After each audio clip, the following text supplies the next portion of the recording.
it's always hard for me, or things never work out, or nothing ever comes easy, or the classic masterpiece, if something good happens, something bad must follow. You've been affirming defeat subconsciously and wondering why victory feels allergic to you.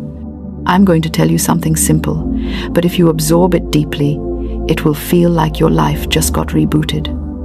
The only blocks in your life are the blocks you have instructed your mind to build.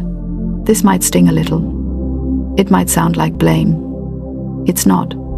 It's liberation disguised as responsibility. If you built it, you can unbuild it. If the command came from you, a new command can come from you. You don't have to pray for a sledgehammer when you already own the switch in your thoughts that dissolves the entire system. Let's bring this down to something practical. Picture your mind as a garden. I know everyone uses the garden metaphor, but stay with me. If you want roses, you don't scold weeds. You plant roses. You water roses. You nurture roses until the weeds don't stand a chance. In the same way, if you want breakthroughs, you don't fight blocks. You plant new ideas, new expectations, new emotional habits that crowd out the limitations. Because here's the funny thing. Life follows your dominant feeling, not your desperate wish. And many people are wishing for freedom while emotionally rehearsing frustration. They say, I want abundance, but feel lack all day. They say, I want peace, but chew on worry like gum. They say, I want love, but replay rejection in high definition. And then, with all sincerity, they ask, why isn't my situation changing? It's not changing because your internal script is contradicting your external request. So let's shift the script. Let's turn on the divine command that dissolves blocks. And that command is this. Everything is already working for me. Not will work, not might work, already working. Because when you speak that, you align with the truth that life is not against you, it's responding to you. Say it again quietly within yourself as you listen. Everything is already working for me. Notice how the words feel. They don't come from desperation. They come from authority. They aren't a plea. They're a declaration. And declarations change environments faster than complaints ever will. You might be thinking, that sounds nice, but how do I know it's true? You don't start by knowing. You start by choosing. You choose to speak from the end result, not from the mess you're currently standing in. When you change the command, you change the outcome. Let's break this down scientifically for a moment. When your mind receives a belief, it looks for evidence to support it. This is called confirmation bias. If your belief is, I'm blocked, your brain begins scanning your environment like a detective, searching for clues that confirm your stuckness. But if your belief is, everything is already working for me, your mind shifts into solution detecting mode. Opportunities become visible, ideas flow, energy rises. Your emotional state shifts from survival to creation. And that's when blocks begin to crack. Now let's get even more practical, because inspiration without instruction is just pretty noise. There are 3 simple steps to activate this divine command. 3 steps that remove obstacles not by force, but by alignment. And when you apply them consistently, life stops feeling like a maze and starts feeling like a guided path. Step 1. Change the command. Every morning before your mind has a chance to slip into habitual frustration, speak this. Everything is already working for me. Speak it with intention. Not like a parrot repeating a phrase, speak it like someone who finally realized the universe is not random chaos, but ordered energy responding to your inner state. Step 2. Detach from the how. This is where most people sabotage themselves. The moment they declare something positive, fear immediately asks, but how will it happen? When? Through whom? Explain yourself. Let me tell you something boldly. The how is none of your business. You aren't the manager of universal logistics. Your job is to command. Life's job is to respond. Every time you obsess over the details, you choke the miracle before it grows roots. Step 3. Move as if it's already unfolding. You don't wait for proof before you shift your behavior. You shift your behavior, and the proof catches up. If you believe everything is working for you, Your actions stop coming from panic and start coming from confidence. You stop begging life to help you and begin partnering with it. Start responding to your day as though the breakthrough is inevitable. Not possible, inevitable.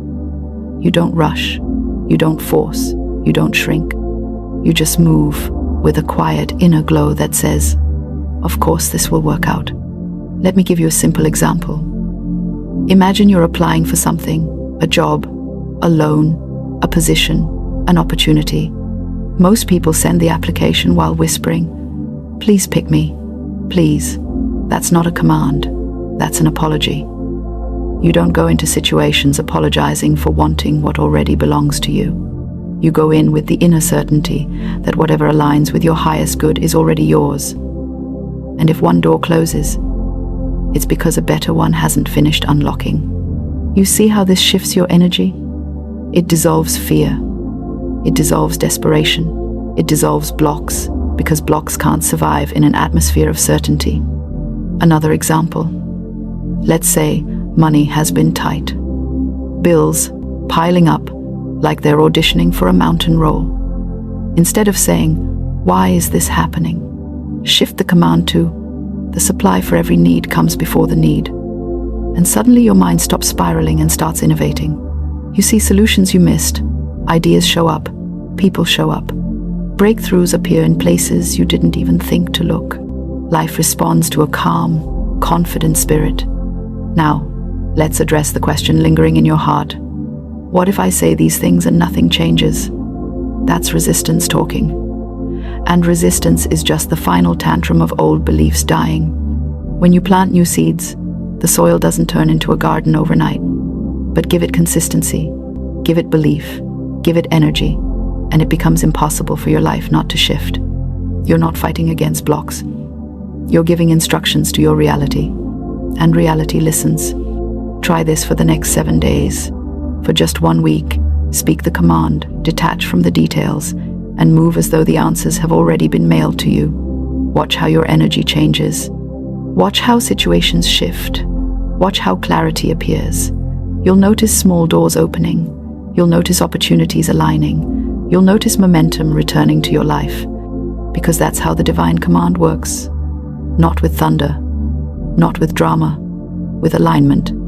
Now, before I pause, I want you to do something small but powerful. Tell me in the comments what block in your life you're commanding to dissolve. Name it, declare it, release it. There is power in speaking your transformation before it arrives. Let's pick up right where your shift begins, because something powerful happens the moment you stop wrestling with life and start commanding it with quiet authority. You begin to notice that the obstacles you thought were massive were actually inflated by your own fear. And once fear loses its spotlight, it shrinks back into the corner like a character who realizes the script has changed. Now, let's talk about something most people don't admit out loud. Deep down, you might be afraid of actually moving forward. Yes, afraid of progress, afraid of success, afraid of receiving what you asked for, because the moment you have it, there's responsibility attached. And responsibility can feel heavier than the obstacle itself. So unconsciously, you cling to blocks because they're familiar. They validate your fears. They give you something to blame other than your own power. But hear this with compassion. You were not born to tiptoe through life, apologizing for your desires. You were created to rule your inner world so completely that your outer world has no choice but to reorganize in your favor. The divine command removes blocks not by rearranging the world, but by rearranging you. And when you shift, everything else must shift in response. Let's take a deeper look at the psychology behind this, because it's not just spiritual, it's scientific. Your brain has what's called a reticular activating system, the RAS. Think of it as a filter, a personal assistant that decides what information gets your attention. If your dominant belief is, "I'm blocked," your RAS highlights everything that proves it. The missed calls, the delays, the closed doors, the friend who forgot you, the opportunity that ghosted you like a bad date. Your mind says, "See, proof." But the moment you activate a new command, "Everything is working for me," your RAS goes hunting for new evidence. Suddenly you notice solutions, ideas, people, timing, chances, nudges. Things that were invisible become impossible to miss. This isn't magic. This is mental alignment. The miracle comes from rearranging your focus. But let's address something important. What do you do when emotions don't match the command? You're saying the right thing, but feeling the opposite. You declare, everything is working for me, but deep down you're whispering, but what if it's not? That's normal. That doesn't mean it's failing. It means you're rewriting an inner script that's been active for years. You don't overpower doubt, you outgrow it with repetition. And let's be blunt for a moment. Many people complicate their own progress.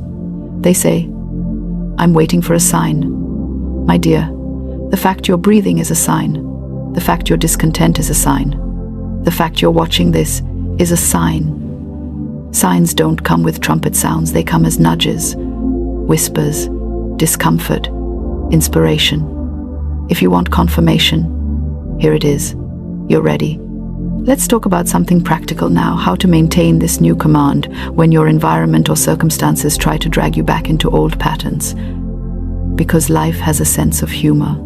The moment you decide to elevate, something inconvenient usually happens. A bill arrives, someone annoys you, an unexpected delay pops up. Your phone battery dies at 2% just when you're reading something spiritual. It's almost comical. But here's where your power shines. When you can hold the command even when things look the opposite, that's when the block loses its last grip. Because the block was never external, it was emotional. It was the habit of reacting from fear instead of responding from faith. Let me give you a powerful strategy called Rescript the Moment. This is so simple you'll wonder why you didn't use it sooner. Whenever something goes wrong, your plan changes. Someone disappoints you. A delay hits pause and say, this is working in my favor. Then ask, if this were truly working for me, what could this mean? Your mind will immediately shift into a higher state, finding possibilities, solutions, or protection you didn't see before. For example, if something gets delayed, instead of spiraling into stress, you rescript it.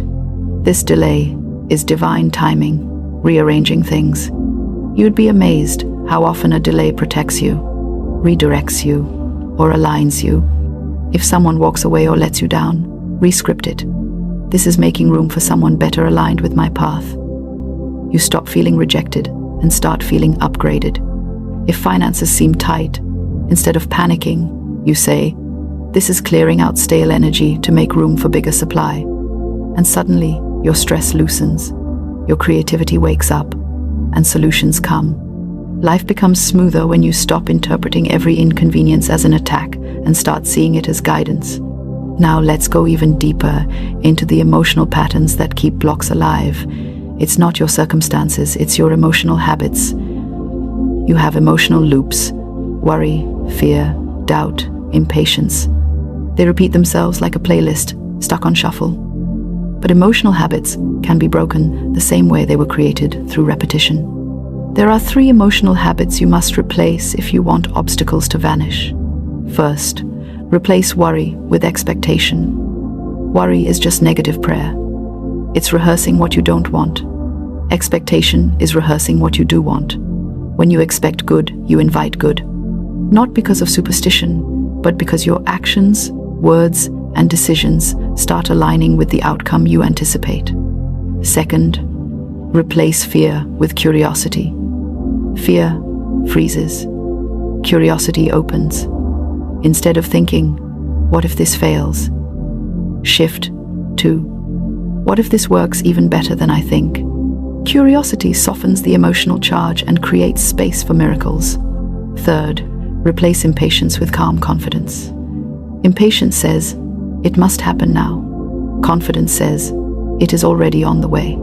Confidence carries magnetic energy. Impatience carries repellent energy. One draws things toward you, the other pushes things away. This is why the divine command works so beautifully. It rewires your emotional baseline. You don't have to fake positivity. You simply assume that life is conspiring for your good, and that assumption begins rewriting your emotions automatically. Now let's talk about action, because speaking alone won't shift your entire reality if your behavior keeps contradicting your belief. But don't worry, I'm not about to tell you to run 10 kilometers. Start journaling 10 pages a day, meditate on a mountaintop, or drink herbal tea that tastes like punishment. You just need one small action. Move in the direction of what you want without hesitation. One small step. Not a leap, not a jump, a step. Why? Because motion dissolves stagnation. When you take a step, even if it's tiny, you signal to your mind, we are moving forward now. The universe responds to motion. Motion breaks the spell of procrastination. Motion tells the block it no longer has authority. Start the application. Make the call. Research the idea. Write the first line. Open the gym app. Clean the space. Send the email. Take the walk. Do something, anything that reflects the you who already knows everything is working for them. That one shift sends ripples through your entire life. Now let's talk about something people rarely understand. The divine command doesn't eliminate challenges. It eliminates the feeling of being defeated by them. Big difference. Challenges will still appear because they shape you. They strengthen you. They expand your capacity. But when you're aligned, challenges become stepping stones, not stumbling blocks.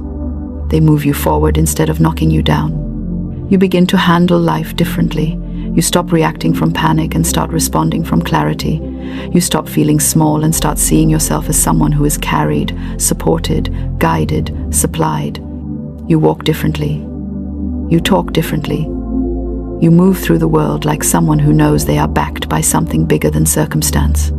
And when you live like that, obstacles simply don't stand a chance. Before we close, I want to give you one more powerful practice. It's called the closing command. Every night before you sleep, whisper this. Everything that concerns me is unfolding perfectly. Say it calmly. Say it with trust. Say it like you're giving your subconscious instructions for the night shift. Because that's exactly what you're doing. During sleep, your subconscious reorganizes your beliefs, emotions, memories, and thoughts. Ending the day with a divine command is like programming your mind for miracles while you rest. Try it for 7 nights and watch how your mornings begin to feel lighter. Watch how your days start to align. Watch how blocks dissolve before they even have the chance to grow. Now, as we wrap up this message, I want you to do something bold. Not tomorrow, not later, right now. Think of one block in your life that you've been struggling with. Just one. And declare with authority, this is already working for me. Not weakly, not timidly. Say it like someone who finally remembered their power. And when you're ready, take one small action toward the life that's calling you. Comment your declaration. Speak it. Claim it. Release it. This is your moment. If this message awakened something in you, even a spark, hit the like button. Subscribe for more teachings like this, and share your experience in the comments. Your breakthrough isn't waiting, it's unfolding. You just activated it. Now let's be honest. You may be doing all the right things on the surface, working hard, hustling, watching videos, writing goals, saying positive words through clenched teeth. Yet deep inside, there's a quiet whisper that says, people like me don't really have money. Or it comes, but it never stays.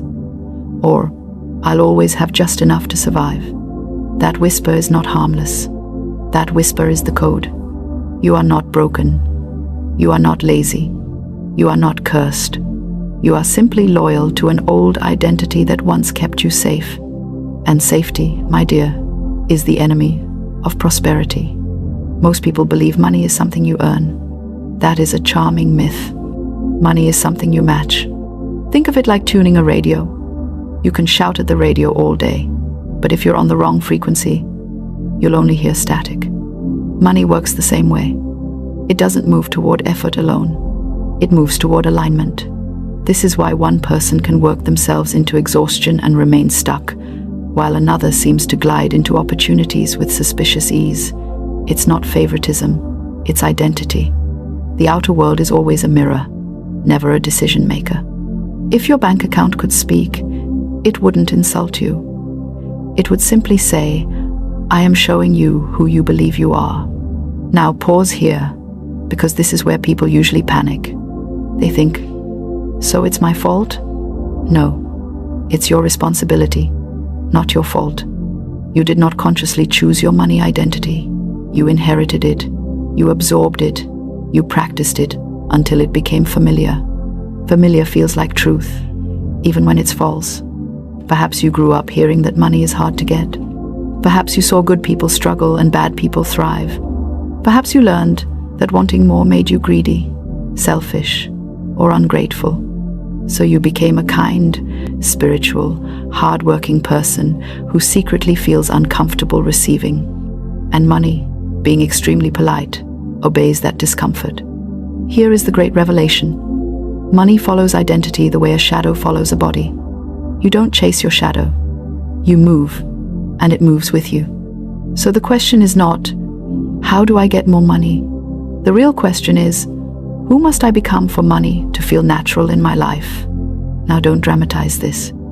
You don't need to become ruthless, cold, or obsessed. Prosperity does not require you to lose your soul. It requires you to upgrade your self-concept. Let me make this delightfully practical. There are 3 identities most people unconsciously live in. The first is the survivor.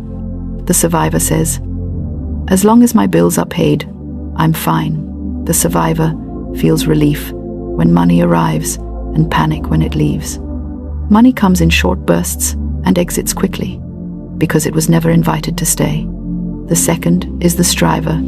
The striver says, if I just work harder, learn more, push more, then someday. The striver is always preparing for prosperity, but never quite living in it. Money comes, but it's tense. It feels earned through struggle, so it must be guarded through fear. The third is the steward.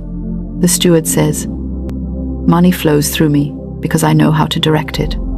The steward expects money, manages it calmly, and uses it with purpose. Money feels relaxed here.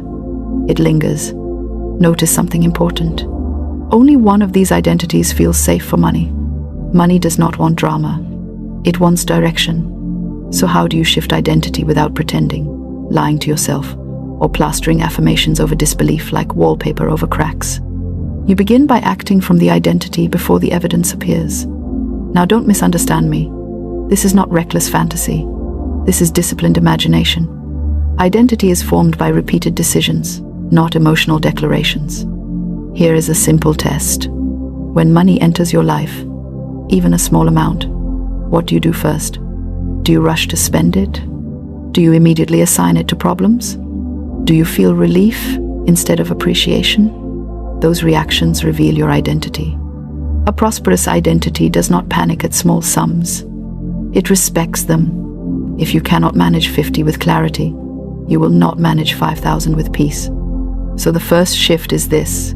Stop treating money like a crisis response and start treating it like a relationship. You don't yell at a guest. You don't ignore them. You don't cling desperately to their arm. You welcome them. You give them a place, and you trust the rhythm of their coming and going. Here is a gentle but powerful practice. Every time money comes to you, say inwardly, you are welcome here, and I direct you wisely. Not dramatically, not loudly, calmly, because calm is the language of authority. Next, begin to notice how you speak about yourself. Not money, yourself. Do you say things like, I'm not good with money, I always mess this up, I'm just trying to survive? Those are identity statements, not observations. And the universe is very literal. It hears, this is who I am, and responds accordingly.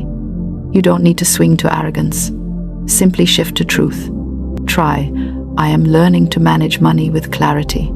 Try, I am becoming someone who expects prosperity. Try, I handle resources with wisdom. Identity grows through permission. Now let's address the fear that's been sitting quietly in the room. If I become prosperous, will I lose myself? No, you will lose your excuses. Prosperity does not change character. It reveals it. If you are generous, you become more generous. If you are anxious, you become more aware of it. Money magnifies what's already there. That is why identity must come first. And here's the delightful irony. When you stop begging life to give you more, life starts trusting you with more. So today, don't try to earn money. Try to embody someone money recognizes. Make one decision today from the identity of a steward. Organize something. Plan something. Delay an impulse. Give intentionally. Receive gratefully. Small acts, repeated, rewrite the code. And as you do this, something curious will happen. Opportunities will feel less forced. Ideas will feel more natural. Money will arrive through channels you didn't strain to open. Not because you chased it, but because you finally stood still long enough to let it find you. Let this settle, because once identity shifts, everything else follows quietly, faithfully, and without argument. Now let's go deeper, because this is where the transformation becomes unavoidable. Once you begin to shift your identity, life will test you, not to punish you, but to confirm who you truly are. Old patterns will knock at the door and say, "Are you sure you've changed?" Unexpected expenses may appear. Doubt may whisper, "See, nothing's different." This is not failure. This is initiation. Prosperity does not respond to hope. It responds to consistency. Here is where most people retreat. They do a few calm, empowered actions, then panic at the first inconvenience and sprint back to their old identity like a child running to a familiar room in the dark. Do not do that. Identity is proven in moments of pressure, not comfort. When money feels tight, do you collapse into fear or do you maintain clarity? When an opportunity appears, do you hesitate because you feel unworthy, or do you step forward calmly, without apology? You don't need to feel confident. You need to be congruent. Now let me tell you something liberating. Prosperous people do not feel magical about money. They feel normal. That is the real secret. Money feels ordinary to them, like breathing or walking. And because it feels ordinary, it flows without resistance.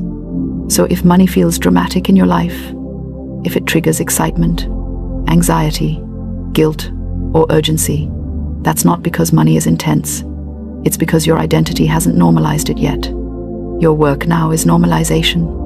Begin to speak of money without emotion, not excitement, not fear, neutral clarity.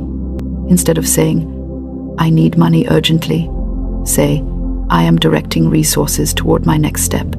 Instead of saying, "I'm broke," say, "I am restructuring." Language is not decoration. It is instruction. The subconscious listens closely to the tone, not just the words. Now let's talk about deserving, because this is where many lovely souls sabotage themselves. You may believe, consciously, that you deserve abundance. But watch how you receive compliments. Watch how you accept help. Watch how you react when things go well. Do you deflect? Downplay? Apologize for receiving? That is not humility. That is identity confusion. Prosperity does not require you to justify your existence. You do not earn worthiness. You express it. Here is a small exercise that feels almost silly, which is exactly why it works. The next time something good happens, anything at all, say simply, "Of course," not sarcastically, gently. "Of course this happened. Of course support arrived. Of course there was enough." This trains your inner world to expect ease without arrogance. Now let's address action, because identity without action is imagination, and action without identity is exhaustion. Prosperous identity takes clean, boring, consistent action, not frantic action, not heroic action, orderly action. This might look like tracking where your money goes without judgment. It might look like setting one clear financial intention for the month. It might look like learning a skill and pricing it without apologizing. Notice I didn't say working harder. I said working clearer. Confusion repels money. Clarity invites it. Another crucial shift is this. Stop waiting for money to arrive before you respect it. If you throw coins in a drawer, ignore your statements, avoid looking at numbers, money gets the message that it is not safe here. Respect precedes increase. Even if the amount is small, treat it with dignity. Name it, place it, assign it purpose. Order is a love language money understands. Now, let me gently confront the fantasy that keeps many people stuck. The fantasy of the big break. Waiting for a miracle while neglecting alignment is like waiting for fruit while refusing to water the tree. Miracles come to those already moving. The universe does not reward desperation. It responds to readiness. Readiness looks like this. You know what you offer. You know what you charge. You know how to receive. You know how to direct. And if you don't know yet, you are learning without shame. Shame is a terrible financial advisor. Now here is the most important reframe of all. Money is not your source. It is a channel. Your source is intelligence, creativity, service, and divine order. When you stop worshipping money and start working with it, it relaxes. Money likes to be used well. It likes to circulate. It likes purpose. Ask yourself regularly, what would money do if it trusted me? Then behave accordingly. You may need to leave environments that constantly reinforce scarcity. You may need to stop bonding over struggle. You may need to stop telling the same story about your past. Not because the past is shameful, but because it is no longer relevant to who you are becoming. Identity is future-facing. Now let's make this practical and immediate. Today, choose one identity-aligned action. Just one. It could be organizing your finances for 10 minutes. It could be increasing your price slightly. It could be saying yes to an opportunity without over-explaining. It could be saving a small amount intentionally. It could be giving generously without fear. Then notice how you feel, not the result. The feeling. That feeling is your new baseline being installed. Repeat tomorrow, and the next day. This is how prosperity becomes permanent instead of occasional. And now, a loving but firm reminder. You do not manifest what you want. You manifest what you tolerate. If you tolerate chaos, inconsistency, and self-doubt, that will be mirrored. If you tolerate clarity, respect, and calm expectation, that will be mirrored. Choose wisely. You are not behind. You are not late. You are simply stepping into a truer version of yourself. And money, faithful and obedient, will follow. So take a breath. Relax your shoulders. Stand a little taller. Act today as someone who expects resources to respond to them, because they will. If this resonated, don't rush past it. Apply one idea immediately. And if you feel moved, share your insight, speak your intention, or stay connected for more reminders of who you really are. Prosperity is not coming. It's already listening.